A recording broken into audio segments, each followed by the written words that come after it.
Hello friends, welcome to ICS platform. आज है 3 अगस्त और 3 अगस्त के करेंगे हम करंट अफेयर। दोस्तों, लेक्चर स्टार्ट करने से पहले चैनल को सब्सक्राइब और बेल आइकन प्रेस करना ना भूलें और वीडियो पूरा देखें जिससे आपकी नॉलेज एक्सपांड हो। चलते हैं, वीडियो स्टार्ट करते हैं। फर्स्ट न्यूज है 8 नेशनल हाई स्पीड कॉरिडोर। देखो दोस्तों, अभी क्या हुआ था, अभी मीटिंग हुई थी किसकी, cabinet meeting on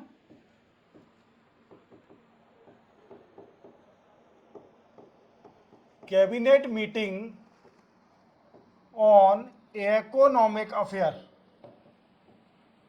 headed by PM. इसको कौन ऐड करता है? पीएम।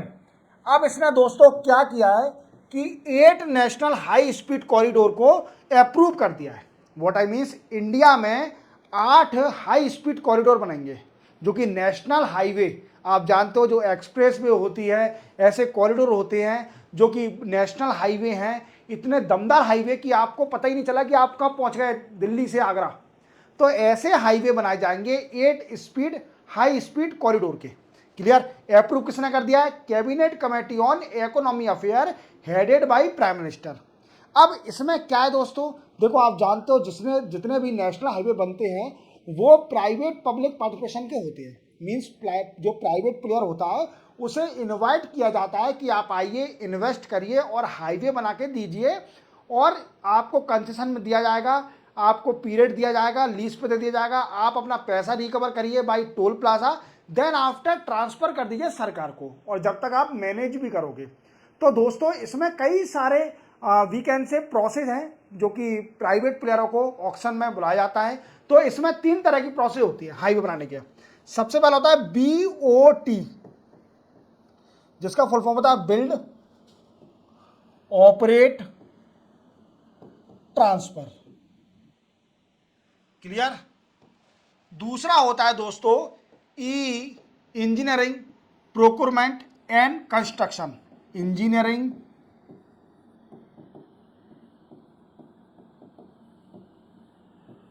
Procurement construction. तीसरा होता है दोस्तों हाइब्रिड अनोटेशन पॉलिसी या फिर कंस्ट्रक्शन। दोस्तों, ये तीसरा जो होता है ये कॉम्बिनेशन होता है किसका? BOT plus EPC, engineering procurement construction. ये कॉम्बिनेशन होता है। ये 3 मॉडल होते हैं। इसी मॉडल के जरिए प्राइवेट प्लेयर को वो दिया जाता है, ऑप्शन दिया जाता है कि हाईवे बना के दीजिए। व्हाट आई मीन्स, उसको दिया जाता है कि आपको टेंडर दिया जाएगा, इसी मॉडल के बेसिस पे आप हाईवे बना के दीजिए। अब ये अपन बाद में समझेंगे तीनों मॉडल है क्या। पहले अपन समझ लेते हैं कि ऐसे कौन कौन से ऑफर दिए गए हैं। देखो दोस्तों, पहले क्या होता था, पहले जब सरकार कंसेशन एग्रीमेंट में एक नियम था कि सरकार पहले क्या करती थी, जैसे कोई भी नेशनल हाईवे बना उसके लिए सरकार इक्विटी खरीदती थी, उस नेशनल हाईवे में इक्विटी खरीदती थी। अब क्या है, अब इन्हें कंसेशन एग्रीमेंट में चेंज कर दिया है। कंसेशन एग्रीमेंट में चेंज कर दिया है। Concession, just a minute,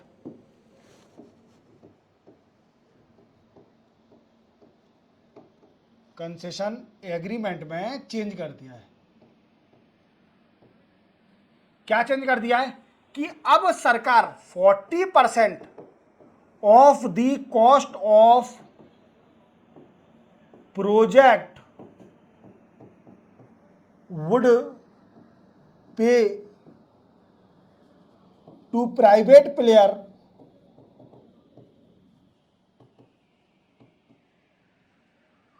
in 10 instalment as per the physical construction process. Clear? Physical construction process देखेगी सरकार कि कितना आपने काम कर लिया है, इसके हिसाब से जो सरकार है वो 40% ऑफ द प्रोजेक्ट आपको प्राइवेट प्लेयर को पे कर देगी इन 10 इंस्टॉलमेंट। समझ में आया मेरी बात को? अब कौन कौन से जो 6 लेन कॉरिडोर बनना है, जो हाई कॉरिडोर, वो कौन कौन से हैं? तो 8 बनना है, सॉरी 6 नहीं 8। देखो सब मैं कुछ एग्जांपल देता हूं, जैसे 6 लेन आगरा ग्वालियर, एक 6 लेन आगरा कॉरिडोर बनना है, Gwalior corridor.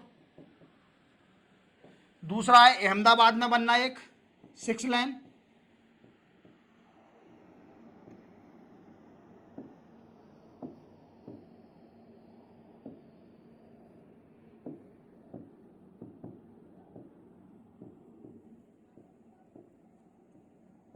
Third Guwahati ring road. ऐसे कई सारे प्रोजेक्ट हैं, मैंने आपको डिटेल में मतलब बता नहीं रहा हूं, ठीक है? आपको 2-3 एग्जांपल मैंने बता दिए। ऐसे प्रोजेक्ट बन रहे हैं। ये क्या है? 8 हाई स्पीड कॉरिडोर सरकार बनाएगी। अब अपन समझेंगे मॉडल। जो 3 मॉडल हैं उनको मैं आपको डिटेल में समझाऊंगा। सबसे पहला मॉडल है बिल्ड ऑपरेट। सबसे पहला BOT। BOT इसका फुल फॉर्म है बिल्ड ऑपरेट ट्रांसफर। अब देखो दोस्तों, ये जो मॉडल है BOT, इसमें क्या होता है दोस्तों? सबसे पहले क्या करता है कि सरकार जो होती है वो क्या करती है, वो है ना अपने प्रोजेक्ट को, जो नेशनल हाईवे बनाना होता है उसका वी कैन से टेंडर किसी प्राइवेट प्लेयर को दे देती है। वो प्राइवेट प्लेयर के पास चले जाएगा। देन आफ्टर प्राइवेट प्लेयर इसको खरीदेगा, टेंडर खरीदने के साथ वो हाईवे बना के देगा। क्या बनाएगा दोस्तों? हाईवे बनाएगा। पहले क्या करेगा? बिल्ड करेगा। देन आफ्टर जो इसकी कॉस्ट होगी हाईवे बनाने की, वो उसको रिकवर करेगा। उसको रिकवर कैसे करेगा? टोल प्लाजा, आप जानते हो टोल टैक्स आप भरते हो, ये प्राइवेट प्लेयर के टोल टैक्स हैं जो कि आपको देना पड़ता है। वो अपनी कॉस्ट को रिकवर कर रहा है। और याद रखना, इसमें एक टाइम लिमिट भी होती है। सरकार इसमें टाइम लिमिट देती है कि इतने टाइम तक आप रिकवर कर लीजिए। देन आफ्टर उसके बाद आपको ट्रांसफर करना पड़ेगा सरकार को, ट्रांसफर टू गवर्नमेंट। जो हाईवे प्रोजेक्ट है ट्रांसफर टू गवर्नमेंट, गवर्नमेंट को ट्रांसफर कर दीजिए। क्लियर? याद रखोगे टाइम लिमिट के बाद। और याद रखना ये बीच में जो मेंटेनेंस होगा, जो मेंटेनेंस होगा बीच के अंदर जब कवर कर रहा है पैसे, मेंटेनेंस वो भी कौन देगा? प्राइवेट प्लेयर ही देगा। Private player. समझ में आ गया? इतना इतना समझ में आ गया? फर्स्ट आपको समझ में आ गया BOT क्या होता है। BOT मॉडल क्या कहता है कि सबसे पहले ऑक्शन होगा और इसका टेंडर दिया जाएगा प्राइवेट प्लेयर को, वो अपनी बोली लगाएगा और किसी प्राइवेट प्लेयर को मिलता है तो वो हाईवे बनाएगी, हाई स्पीड लाइन बनाएगी। देन आफ्टर वो उस कॉस्ट को रिकवर करेगी बाई टोल प्लाजा, कई सारे टोल लेगी लोगों से और कुछ टाइम के बाद उसको ट्रांसफर कर देगी। जब वो रिकवर कर लेगी एक समय तक, तो वो उसको ट्रांसफर कर देगी किसको? हाईवे को, सरकार के ऊपर। फिर सरकार की रिस्पॉन्सिबिलिटी, सरकार उसका क्या करती है। ठीक है? देखो अब दूसरा अपन समझते हैं। दूसरा क्या है? Engineering procurement and construction. Engineering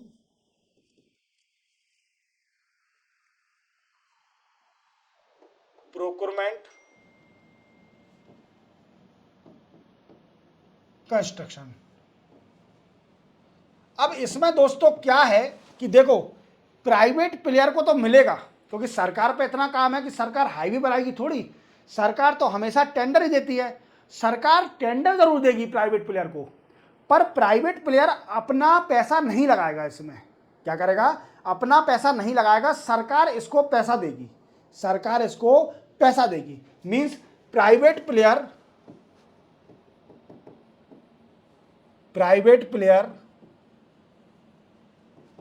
is not liable at financial,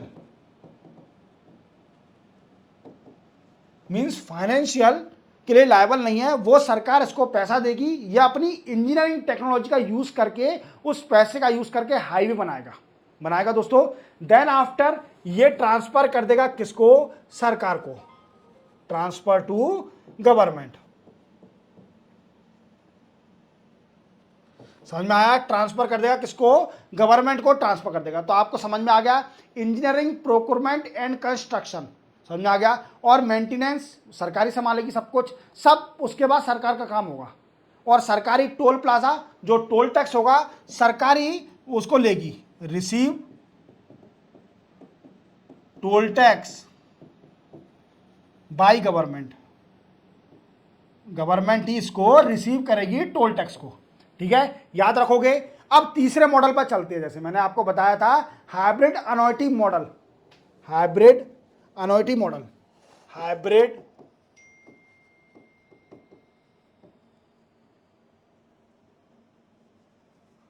अनॉइटी model.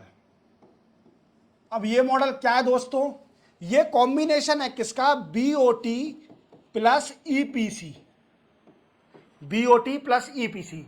Sir समझ में नहीं आया, थोड़ा डिटेल में समझाइए। बिल्ड ऑपरेट ट्रांसफर में तो ये था कि प्राइवेट प्लेयर पूरा पैसा लगाएगा, देन आफ्टर रिकवर करेगा टोल प्लाजा से, और उसके बाद ईपीसी में आपने बताया कि प्राइवेट प्लेयर बनाएगा on the money of government, government सब पैसा देगी उसको, वो अपनी इंजीनियरिंग का यूज़ करके, देन आफ्टर सरकार उसको पैसा देगी बनाने का और ट्रांसफर कर देगा। पर ये कॉम्बिनेशन समझ में नहीं आया, तो उसमें होगा कैसा। देखो सरकार क्या करेगी इसके अंदर कि सरकार 40% of the cost of the project transfer to the private player to construct the highway, to construct the highway. इस मॉडल में क्या करेगी,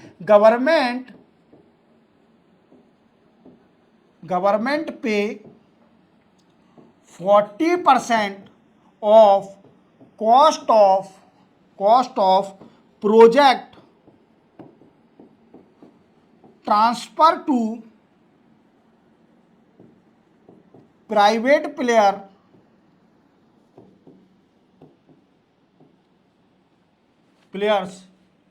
to construct highway, construct highway, याद रखोगे, याद रखोगे। देन आफ्टर प्राइवेट प्लेयर उस हाईवे को बना देगा और उसको ट्रांसफर कर देगा, सरकार उसको फिर पूरा पैसा दे देगी। समझ में आ गया था। और सरकार देखना, सरकार इसको एक संग नहीं देती, सरकार इंस्टॉलमेंट में देती है पैसा, कि पहले उसको देखेगी कि आप काम कर रहे हो कि नहीं कर रहे। डायरेक्ट आपके 40% आपको कॉस्ट नहीं मिल जाएगी, पहले आपका देखा जाएगा काम कैसा हो रहा है। सरकार मूर्ख नहीं है कि प्राइवेट सरकार कुछ भी आप लूट लो सरकार से, सरकार अपने ऑफिसर भेजती है। वो अलग बात है कि ऑफिसर करप्टेड होगा तो वो अलग मिल जाएगा आपके साथ, प्राइवेट के साथ। बट गवर्नमेंट का काम है कि पहले वो काम देखेगी, बीच बीच में काम देखेगी आप काम कर रहे हो कि नहीं कर रहे, हाईवे प्रॉपर तरीके से बन रहा है कि नहीं बन रहा। देन आफ्टर आपका इंस्टॉलमेंट आएगा जो कि फंड मिलेगा। तो आपको पूरी तरह समझ में आ गया होगा कि 3 मॉडल होते हैं इसके अंदर हाईवे बनाने के लिए। एक बोलता है बीओटी, बिल्ड ऑपरेट ट्रांसफर, दूसरा होता है ईपीसी जिसको बोलते हैं इंजीनियरिंग प्रोक्योरमेंट एंड कंस्ट्रक्शन, और तीसरा होता है hybrid अनॉइटी construction, hybrid annuity model, जिसमें combination of both previous model. याद रखोगे, याद रखोगे। चलते हैं नेक्स्ट न्यूज पर। नेक्स्ट न्यूज है गवर्नमेंट मीटिंग, गवर्नर मीटिंग। मैंने आपको प्रीवियस लेक्चर में बताया था कि गवर्नर की पहली मीटिंग होनी है presided by first time Draupadi Murmu. Draupadi Murmu जो हमारे राष्ट्रपति जी हैं वो पहली बार गवर्नर की मीटिंग करा रही हैं, और सारे गवर्नर के स्टेट, जितने भी स्टेट हैं उनके सारे गवर्नर इस मीटिंग में आएंगे। और ये 2 दिन की मीटिंग थी। क्या थी दोस्तों, 2 डेज की मीटिंग है, 2 डेज मीटिंग। और ये मीटिंग कब से स्टार्ट हुई, ये स्टार्ट हुई 2 अगस्त और 3 अगस्त को स्टार्ट हुई। और पहली बार मतलब द्रौपदी मुर्मू के कार्यकाल में पहली बार सारे गवर्नरों की मीटिंग हो रही है। क्या हो रही है दोस्तों, सारे गवर्नरों की मीटिंग हो रही है पहली बार, और 2 दिन की मीटिंग है जी, याद रखना इसको। और अभी 2 तारीख को मीटिंग हुई है। क्या डिसीजन लिया, मैंने आपको पहले ही बता दिया था कि नरेंद्र मोदी साहब ने जितने भी गवर्नर हैं उनको डायरेक्शन दिया है। क्या डायरेक्शन दिया है कि सारी जो आप देखिए कई सारी स्टेट में गवर्नर के साथ कॉन्फ्लिक्ट हो रहा है स्टेट गवर्नमेंट का, जैसे केरला में कभी कॉन्फ्लिक्ट हो जाता है, या फिर अभी देखिए लेटेस्ट वेस्ट बंगाल में चल रहा है, ठीक है। आपने कर्नाटका में देखा होगा कई बार गवर्नर कॉन्फ्लिक्ट। तो कई सारी स्टेट में जो कि सेंट्रल गवर्नमेंट में सरकार नहीं होती है, सेंट्रल गवर्नमेंट की सरकार जो सेम सरकार है वो अगर स्टेट में नहीं होगी तो उसमें कॉन्फ्लिक्ट जरूर होता है स्टेट गवर्नमेंट और गवर्नर में, क्योंकि यूनियन गवर्नमेंट में दूसरी सरकार है। और अपॉइंट कौन करता है, वैकेंसी प्रेसिडेंट अपॉइंट करेगा, तो प्रेसिडेंट का थोड़ा बहुत पार्शलिटी हो जाती है पार्टी की, तो अलग बात है, कॉन्फ्लिक्ट जरूर हो जाता है। दिल्ली में भी कई बार हो चुका है। तो इस कॉन्फ्लिक्ट को रिजॉल्व करने के लिए नरेंद्र मोदी साहब ने बोला कि आप कोऑर्डिनेशन रखिए स्टेट सरकार के साथ, सारे गवर्नर को डायरेक्शन दिए कि आप कोऑर्डिनेशन रखिए बिल्कुल स्टेट गवर्नमेंट के साथ बिल्कुल कोऑर्डिनेशन रखिए, because it will create the difficulty for providing the social welfare to the lower people. क्योंकि जितने भी वेलफेयर दिए जाते हैं लोगों को, अगर तुम दोनों जो बड़े हायर अथॉरिटी हो अगर आपस में ही लड़ोगे तो जो गरीब लोग हैं जिसको वेलफेयर देना है उनको कैसे वेलफेयर मिलेगा। तो जो बड़ा होता है उसको कभी लड़ना नहीं चाहिए, क्योंकि वो छोटे पे इफेक्ट करेगा। जो गरीब लोग हैं, सरकार का काम क्या है कि गरीब लोगों को मदद करना, जो लोअर कास्ट है या फिर जो इकोनॉमिकली वीक है या सोशली वीक है, पॉलिटिकली वीक है, तो उनकी मदद करना। अब जब सरकार और गवर्नर ही राज्यपाल लड़ेंगे तो गरीब लोगों का क्या होगा। तो नरेंद्र मोदी साहब ने सारे गवर्नर से इस मीटिंग में बोला कि आप प्रॉपर कोऑर्डिनेशन रखिए स्टेट गवर्नमेंट के साथ, आप बिल्कुल कोऑर्डिनेशन रखिए। और मैंने आपको कल भी बताया था कि इसमें मीटिंग में क्या क्या डिस्कस होना है। तो सबसे पहला डिस्कस होना है जो हायर एजुकेशन है, एम्प्लॉयमेंट के ऊपर डिस्कस होना है कि लोगों को रोजगार कैसे दिया जाएगा। और दूसरा डिस्कस होना है कि एक्रीडिएशन टू यूनिवर्सिटीज, यूनिवर्सिटीज को कैसे कनेक्ट किया जाए with global universities. Then after ये सारे डिस्कस किए गए। और development in the tribal area और दी फिशरीज डेवलपमेंट, तो कोस्टल एरिया, इनके बारे में डिस्कस किया गया। और बोला गया कि गवर्नर, जितने भी गवर्नर, जो भी स्टेट के गवर्नर हैं और उनका बॉर्डर किसी कंट्री से लगता है तो वो वहां जाएं। तो बॉर्डर एरिया पर डेवलपमेंट करना है, ये सबसे बड़ा मोटिव था गवर्नमेंट मीटिंग का। ठीक है, गवर्नर की मीटिंग चल रही है, मैंने जैसा बताया। चलते हैं अपन नेक्स्ट न्यूज पर। नेक्स्ट न्यूज है एक्सियोम 4। दोस्तों मैंने आपको कई सारे लेक्चर में बताया कि एक एक्सियोम यूएसए की कंपनी है, वो एक मिशन स्टार्ट किया है नासा के साथ मिलके। जो नासा स्पेस ऑर्गेनाइजेशन यूएसए की, उसके साथ एक मिशन स्टार्ट किया है जिसमें 4 एस्ट्रोनॉट को इंटरनेशनल स्पेस स्टेशन पर भेजा जाएगा। किस पर भेजा जाएगा? स्पेशल इंटरनेशनल स्पेस स्टेशन पर 4 एस्ट्रोनॉट को। अब इसमें से क्या है दोस्तों कि एक एस्ट्रोनॉट तो हमारी कंट्री का ही है, एक एस्ट्रोनॉट तो हमारी कंट्री से ही जाएगा जो इंटरनेशनल स्पेस स्टेशन पर जाएगा। और 40 साल बाद ऐसा हो रहा है कि हमारे इंडिया का कोई मेंबर, कोई पर्सन जो कि इंटरनेशनल स्पेस में जा रहा है।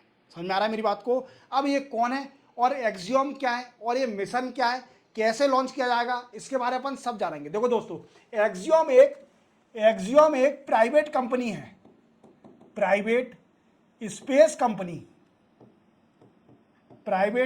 Company in USA. कहां पर है? अमेरिका में प्राइवेट स्पेस कंपनी है जिसका नाम है एक्सियोम। अब इसने क्या करा है, एक मिशन स्टार्ट किया है जिसका नाम है एक्सियोम 4। और ये मिशन नासा के साथ मिलकर स्टार्ट किया है। नासा जो स्पेस ऑर्गेनाइजेशन है किसकी? यूएसए की, उसके संग एक मिशन स्टार्ट करा है एक्सियोम 4। याद रखोगे इसको। अब देखो इसमें क्या किया जाएगा, जो 4 एस्ट्रोनॉट है, 4 एस्ट्रोनॉट उनको भेजा जाएगा टू इंटरनेशनल स्पेस स्टेशन पर। अब इसमें से हमारे इंडिया का एक पर्सन भी जाएगा। कौन जाएगा? हमारे इंडिया का एक पर्सन जाएगा जिसका सिलेक्शन हो गया है, उसका नाम है सुधांशु शुक्ला। सुधांशु शुक्ला जी जाएंगे, सुधांशु शुक्ला। और दूसरा इनका बैकअप, अगर ये नहीं जाते हैं तो बैकअप के लिए भी अपन ने रखा है जिनका नाम है प्रशांत बालाकृष्णन नैयर। क्या नाम है दोस्तों? बालाकृष्णन नैयर। याद रखोगे। अब क्या है दोस्तों कि इनको सिलेक्ट किया। समझ आ रहा मेरी बात को? कि अब क्वेश्चन बनता है कि एक्सियोम 4 कैसे इस मिशन को लॉन्च करेगी और इन्हीं को क्यों सिलेक्ट किया गया। ये दो क्वेश्चन बनते हैं। तो दोस्तों जो एक्सियोम 4 कंपनी है वो मिशन जो स्टार्ट कर रही है, ये जो रॉकेट लेगी उसने कोलैबोरेशन किया किससे? स्पेस एक्स कंपनी से कोलैबोरेशन किया है। और स्पेस एक्स कंपनी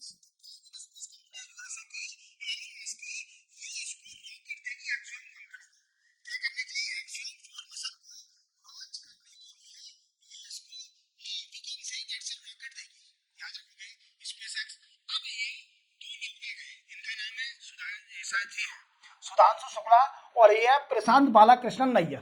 क्लियर? अब इनका नाम क्यों चूज हुआ? देखो दोस्तों, आप जैसे जानते हो कि हमारे इंडिया का एक प्लान स्टार्ट होने वाला है जिसका नाम है गगनयान। क्या नाम है दोस्तों? गगनयान। गगनयान मिशन में क्या होगा दोस्तों कि कई सारे एस्ट्रोनॉट को ट्रेनिंग दी जा रही है जो कि स्पेस में भेजे जाएंगे भाई इसरो। किसके द्वारा? इसरो के द्वारा। और ये दो हैं जिनका नाम है सुधांशु शुक्ला जी और प्रशांत नैयर, इन दोनों का इनको ट्रेनिंग दी गई, गगनयान के लिए ट्रेनिंग दी जा रही है इनको, और ये ट्रेन है, बिल्कुल बिल्कुल ट्रेन है, तो इसलिए इनको सिलेक्ट किया गया है एक्सियम मिशन में। कौन जाएगा? सुधांशु शुक्ला जी जाएंगे, और बैकअप के लिए रखा है प्रशांत बालाकृष्ण नैयर। अगर सुधांशु शुक्ला किसी कारणवश नहीं जा पाते हैं, कोई पर्सनल रीजन से, तो जाएंगे प्रशांत बालाकृष्ण नैयर। याद रखोगे, एक्सियम 4 मिशन में इनका नाम याद रखना बहुत इंपॉर्टेंट है, एक्सियम 4 मिशन भी याद रखना। और ये 14 डेज तक इंटरनेशनल स्पेस स्टेशन पर रहेंगे। कितने दिन तक? 14 डेज तक इंटरनेशनल स्पेस स्टेशन पर रहेंगे। और कोलैबोरेशन किसका है? नासा और एक्सियम 4 का। रॉकेट कौन देगा? Space x company. एक्सियम क्या है? एक प्राइवेट स्पेस कंपनी है यूएसए के अंदर। चलते हैं नेक्स्ट न्यूज पर। नेक्स्ट हो जाए eco sensitive zone in Western Ghat. देखो दोस्तों, आप जानते हो कि वेस्टर्न घाट एक बहुत बड़ा इकोलॉजिकल सेंसिटिव जोन है। What I means, we can say ecologically developed area है, वहाँ पर बहुत घने जंगल हैं। ये eco we can say Western Ghat में। अब वो कौन कौन सी स्टेट में? तो गुजरात में है, गोवा में, महाराष्ट्र में, केरला में, कर्नाटका में, तमिलनाडु में। ये सारी स्टेटों में वेस्टर्न घाट फैला हुआ है। देखो आप देख लीजिए, ये क्या है? गुजरात, ये क्या है? Maharashtra, Goa also included, Karnataka, then after Tamil Nadu, Kerala. These are the area where Western Ghat are existed. अब क्या है दोस्तों, कि आप जानते हो कि आप फॉरेस्टेशन और क्लाइमेट चेंज पर कितना डिस्कस किया जा रहा है वर्ल्ड की इंटरनेशनल ऑर्गेनाइजेशन और रीजनल ऑर्गेनाइजेशन में। और मैंने आपको बताया था कि रेंजर डे भी बताया था मैंने, जो कि पड़ता है 31 जुलाई को, जिसमें थीम थी 30/30, मतलब 30% of the earth covered by the forest area and it is protected by 2030। तो उसकी थीम क्या थी? 30/30। अब दोस्तों क्या है, फॉरेस्ट एरिया को बचाना बहुत जरूरी है, क्योंकि क्या है, जो क्लाइमेट चेंज का इफेक्ट है इसको ये रिड्यूस कर देता है। क्या कर देता है? क्लाइमेट चेंज के इफेक्ट को ये रिड्यूस कर देगा। समझ में आया मेरी बात को? इको सेंसिटिव जोन में। अब दोस्तों क्या है इसके अंदर, कि 2012 में सरकार ने government setup high level committee, government ने हाई लेवल कमेटी सेटअप करी। कब दोस्तों? 2012 में प्रपोज किया, और 2014 में सेटअप कर दी हाई लेवल वर्किंग कमेटी, जो कि डिसाइड करेगा कि इको सेंसिटिव जोन कितना बनेगा। और इको सेंसिटिव जोन वो जोन होता है यहां पर कोई भी डेवलपमेंट, कोई भी इंटरफेरेंस नहीं हो सकता in the forest area that is decided by a eco sensitive zone, ecological sensitive zone. ठीक है, अब ये किस स्टेट में बनेगा, कितनी स्टेट में बनेगा? तो दोस्तों आप देख सकते हो, गुजरात के लिए, महाराष्ट्र के लिए, और तमिलनाडु, केरला, कर्नाटका, ये सारी स्टेट में बनेगा इको सेंसिटिव जोन। अब इसके लिए कमेटी बनी थी 2014 में, जिसको हेडेड बाई के कस्तूरी रंजन। इनको तो आप जानते होंगे, के कस्तूरी रंजन यही है, और इन्हें एक कमेटी नेशनल एजुकेशन पॉलिसी भी बनाई थी। इन्हीं की कमेटी में नेशनल एजुकेशन पॉलिसी भी बनी थी। याद रखोगे, के कस्तूरी रंजन की कमेटी में ये इको सेंसिटिव जोन सबसे पहले बोला गया था। और इनके जो सजेशन थे, इसको एग्जामिन करने के लिए एक और कमेटी बनाई गई। एक और कमेटी कब बनाई? इसको हेडेड बाई माधव गर्जन। याद रखोगे, ये एनवायरमेंटिस्ट हैं।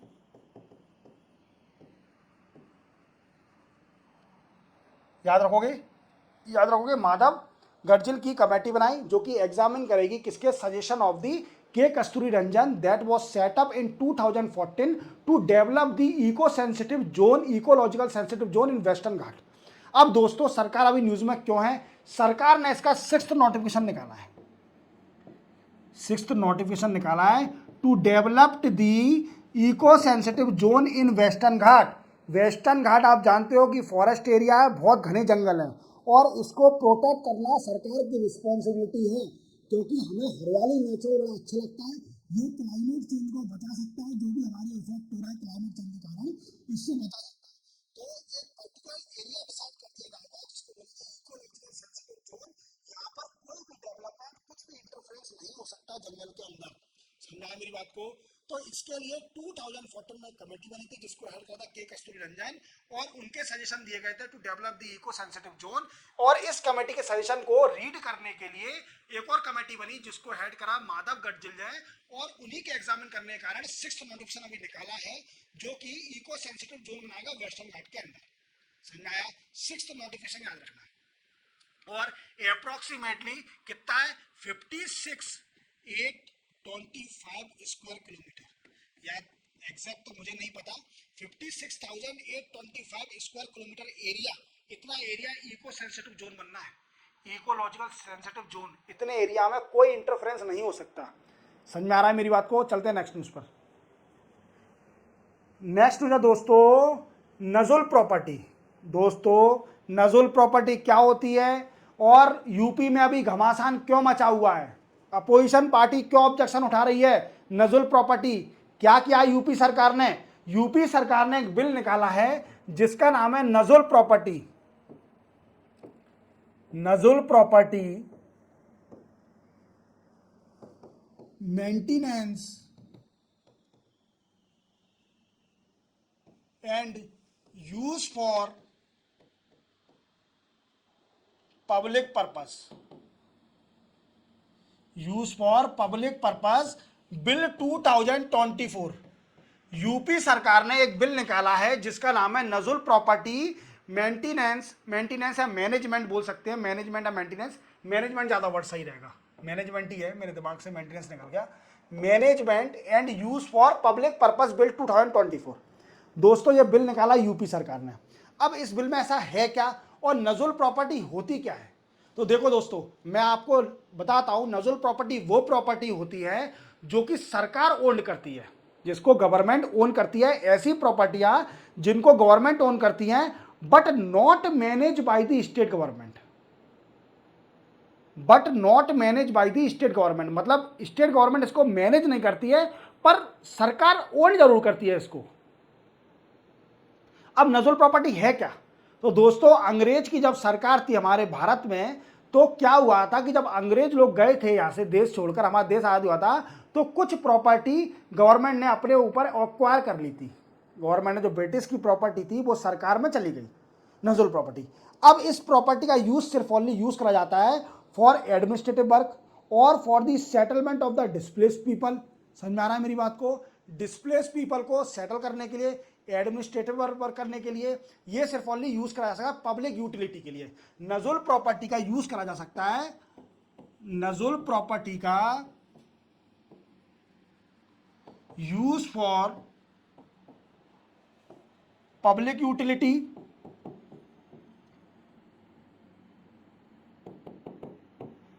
then after settle displaced people,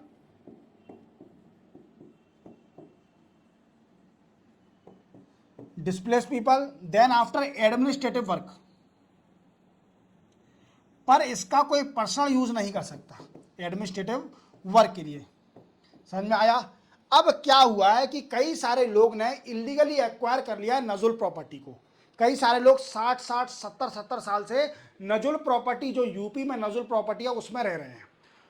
पर इसलिए सरकार इन प्रॉपर्टी को फिर से एक्वायर करने के लिए एक बिल निकाला है जिसका नाम है Nazul property management and use for public property public purpose bill 2024। ठीक है, ये बिल निकाला है। अब दोस्तों इस बिल में ऐसे कौन से प्रोविजन है, अपोजिशन पार्टी क्यों ऑब्जेक्शन उठा रही है? अपोजिशन पार्टी का कहना है कि ये बिल क्या करेगा, बुलडोजर चलाएगा ये, क्योंकि क्या है कि कुछ लोग बाग 70 साल से नजुल प्रॉपर्टी पे अपना मकान बना के रह रहे हैं। अब उन लोगों को हटाया जाएगा, सरकार इलीगली एक्वायर करेगी, इलीगली तो नहीं है लीगली एक्वायर करेगी क्योंकि बिल निकाला है, एक्ट बनेगा, कानून बनेगा, तो लीगली एक्वायर करेगी। तो ये लोग कहाँ जाएंगे? ये लोग कहाँ जाएंगे जो नजुल प्रॉपर्टी पर रह रहे हैं, मकान बना के रह रहे हैं, वो कहाँ जाएंगे? उनका क्या होगा? तो अपोजिशन पार्टी इसका ऑब्जेक्शन उठा रही है ये बिल का। और इस बिल में एक प्रावधान भी है, इस बिल में प्रावधान ये है कि अगर कोई भी थर्ड पार्टी जो कि डिस्प्लेस करी गई और वो अगर कोर्ट में जाती है, वो कोर्ट में जाती है टू एक्वायर दी नजुल प्रॉपर्टी अपना क्लेम करने के लिए, तो वो सरकार रिजेक्ट कर देगी, सरकार उसको रिजेक्ट कर देगी, सरकार कोर्ट का डिसीजन नहीं मानेगी, रिजेक्ट कर देगी। इस बार ये बोला गया है। ठीक है दोस्तों, दूसरा क्या बोला गया है कि सरकार एक्सटेंड कर सकती है लीज। अगर कोई भी पर्सन रेगुलरली रेंट दे रहा है सरकार को, बिल मतलब बिल भर रहा है या रेंट दे रहा है सरकार को, तो वो सरकार एक्सटेंड कर देगी उसकी लीज को एक्सटेंड कर देगी। समझ में आ गया। और अपोजिशन पार्टी ऑब्जेक्शन क्यों उठा रही है? क्योंकि कई सारे लोग इलीगली रह रहे हैं नजुल प्रॉपर्टी पर 70-70 60-60 साल से, उनको हटाया जाएगा। तो अपोजिशन पार्टी कह रही है कि ये तो बहुत गलत होगा। अगेन फिर से बुलडोजर चला रहे हैं ये यूपी सरकार के आदि योगी आदित्यनाथ जी, और बुलडोजर ना चलाएं, लोगों को रहने दें। पर सरकार की प्रॉपर्टी है, सरकार की प्रॉपर्टी को आप ऐसे नहीं कर सकते। नजुल प्रॉपर्टी समझ में आ गई? नजुल प्रॉपर्टी क्या होती है? चलते हैं नेक्स्ट न्यूज पर। नेक्स्ट हो जाए MPC meeting on 6 August and 8 अगस्त। देखो मॉनेटरी पॉलिसी कमेटी की मीटिंग होने वाली है। मॉनेटरी पॉलिसी कमेटी जानते हो आप क्या करती है? Monetary policy committee interest rate को डिसाइड करती है। जितने भी bank rate, repo rate, reverse repo rate, ये जितने भी रेट है इनको डिसाइड करती है कि बढ़ाना है कि कम करना है। अब दोस्तों क्या है कि कई सारा एक्सपेक्टेशन लगाया जा रहा है कि क्योंकि सरकार ने अभी बजट पास किया है और उसमें बोला कि फिस्कल कंसोलिडेशन किया जाएगा। फिस्कल कंसोलिडेशन क्या होता है? फिस्कल कंसोलिडेशन में जब पैसा मनी को लिक्विडिटी बढ़ाती है वीकेंड से मार्केट में, that is called a fiscal consolidation. समझ में आ रहा है मेरी बात को? देन आफ्टर इसके लिए आरबीआई को इंटरेस्ट रेट कम करना पड़ेगा। अगर लिक्विडिटी मार्केट में बढ़ाना है पैसे की, तो आरबीआई को लिक्विडिटी वो वीकेंड से इंटरेस्ट रेट कम करना पड़ेगा। और इंटरेस्ट रेट तभी कम होगा जब एमपीसी की मीटिंग में वो डिसाइड हो जाएगा, मींस मॉनेटरी पॉलिसी कमेटी में डिसाइड हो जाएगा, तो ही इंटरेस्ट रेट कम होगा दोस्तों। और दूसरी बात एक और चीज़ देखना कि इसकी मीटिंग होने वाली है 6 अगस्त और 8 अगस्त को, ठीक है। अब ये एक्सपेक्टेशन लगाया जा रहा है कि एमपीसी में रेट कम नहीं होगा, इंटरेस्ट रेट कम नहीं होगा। बड़े बड़े जो एक्सपर्ट हैं, जो वेटरन हैं और जो इंटेलेक्चुअल पर्सन हैं, गवर्नर हैं और जितने बड़े भी फॉर्मर गवर्नर और जितने भी बड़े इकोनॉमिस्ट हैं, वो बोल रहे हैं कि रेट इस बार कम नहीं होगा। अक्टूबर नवंबर तक तो रेट कम नहीं होना है, क्योंकि इसका कारण है इन्फ्लेशन। आप जान रहे हो खाने पीने की चीज़ें कितनी महंगी होते जा रही हैं, सब्जियां कितनी महंगी होते जा रही हैं, और अगर लिक्विडिटी बढ़ा दी तो और महंगी हो जाएंगी सब्जी। लोगों में पैसा आ जाएगा, खरीदने की ताकत आ जाएगी, तो वो परचेसिंग पावर कैपेसिटी लोगों की बढ़ जाएगी, तो वेजिटेबल ज़्यादा खरीदेंगे, फूड इन्फ्लेशन और बढ़ जाएगा।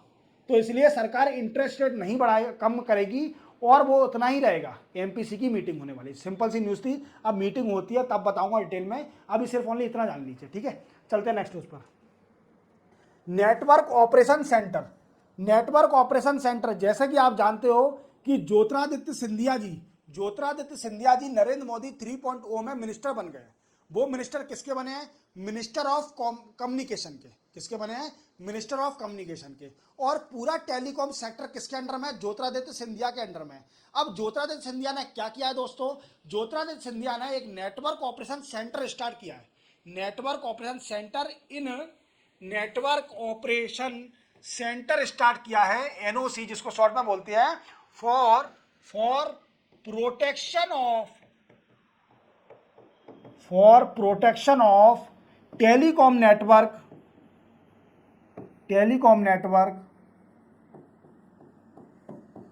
From virus, malware, denial of service and then after ransomware. Ransomware जानते हो कि जब आपका कंप्यूटर लॉक हो जाता है, फिर आपके पास एक ईमेल आता है कि भाई साहब पैसे दीजिए, आपका कंप्यूटर एनक्रिप्ट हो चुका है, हमने एनक्रिप्ट कर दिया बाई वायरस से, और इसको डिस्क्रिप्ट करने के लिए आपको हमें रैंसम देना पड़ेगा, तभी आपके सिस्टम को डिस्क्रिप्ट किया जा सकता है। समझ में आया? और कई सारे सिस्टम में वायरस आते हैं, वॉर्म आते हैं, मालवेयर आता है, डेनियल ऑफ सर्विस की दिक्कत आती है। तो इसको रोकने के लिए ज्योतिरादित्य सिंधिया ने नेटवर्क ऑपरेशन सेंटर स्टार्ट किया है फॉर टेलीकॉम सिक्योरिटी के लिए। किसके लिए? फॉर टेलीकॉम सिक्योरिटी के लिए नेटवर्क ऑपरेशन सेंटर स्टार्ट किया है ज्योतिरादित्य सिंधिया ने, जो कि minister of communication and union government in Modi 3.0 में। याद रखोगे। चलते हैं नेक्स्ट न्यूज पर। नेक्स्ट और लास्ट न्यूज है इंटीग्रेटेड नोडल एजेंसी। क्या है दोस्तों? ये किसने बनाया है? Bye ministry of women and child. किसने दोस्तों? वुमेन एंड चाइल्ड ने ये सेटअप किया है। क्या? Integrated nodal agency. ये क्या है दोस्तों? देखो आप जानते हो कि कई सारे घरों में डोमेस्टिक वायलेंस होता है, महिलाओं की और कपल की कई बार लड़ाई होती है। लड़ाई होती है तो नॉर्मल है, सभी के घर में होती है लड़ाइयाँ, पर इसका मतलब ये नहीं है कि सेपरेट हो जाए। अब इस अगर मान लीजिए बहुत ही बड़ा इशू हो जाता है, सेपरेट अगर हो जाते हैं, तो इसका एक सॉल्यूशन भी निकालना पड़ेगा। ये रिस्पॉन्सिबिलिटी किसकी है? डाइवोर्स ना हो हमारे इंडिया में, जो डाइवोर्स हो रहे हैं उसको रोकने के लिए एक integrated we can say nodal agency setup करी गई by ministry of women and child. हर हर घर में होता है, वी कैन से हिंदी में अपन बोल सकते हैं मियाँ बीवी की लड़ाई होती रहती है, मियाँ बीवी की लड़ाई चलती रहती है, ये हर घर में है कहानी है। बट इसका मतलब ये नहीं है कि आप सेपरेट हो जाएं, आप डाइवोर्स ले लें, आप अलग हो जाएं। इसको रिजॉल्व करिए ना, इसको बैठ के डिस्कस करिए, मेडिएशन करिए, मेडिएशन करके आप बातचीत करके उसको रिजॉल्व भी कर सकते हैं ना। इसका मतलब ये नहीं कि आप सेपरेट हो जाएं। इस सेपरेट से इफेक्ट जो पड़ता है वो पड़ता है बच्चे पर। जो चाइल्ड है, अगर मियाँ बीवी लड़ाई लड़ते हैं और अगर सेपरेट हो जाते हैं तो वो इफेक्ट पड़ता है किस पर? बच्चे पर। बच्चे पर एक नेगेटिवली इफेक्ट पड़ता है, उसकी मेंटली थोड़ा डिस्टर्ब हो सकता है बच्चा, तो आप ऐसा ना करें। समझ रहे हो मेरी बात को? अब क्या है दोस्तों कि women ministry of women child ने एक इंटीग्रेटेड नेटवर्क नोडल एजेंसी बनाई है, किसके साथ? With ministry of home affairs, ministry of external affair,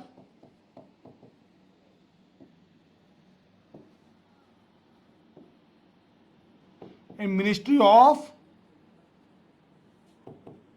law and justice.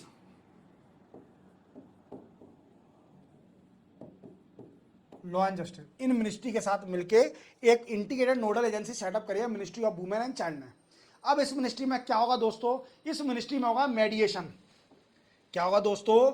मेडिएशन। क्या होता है मेडिएशन?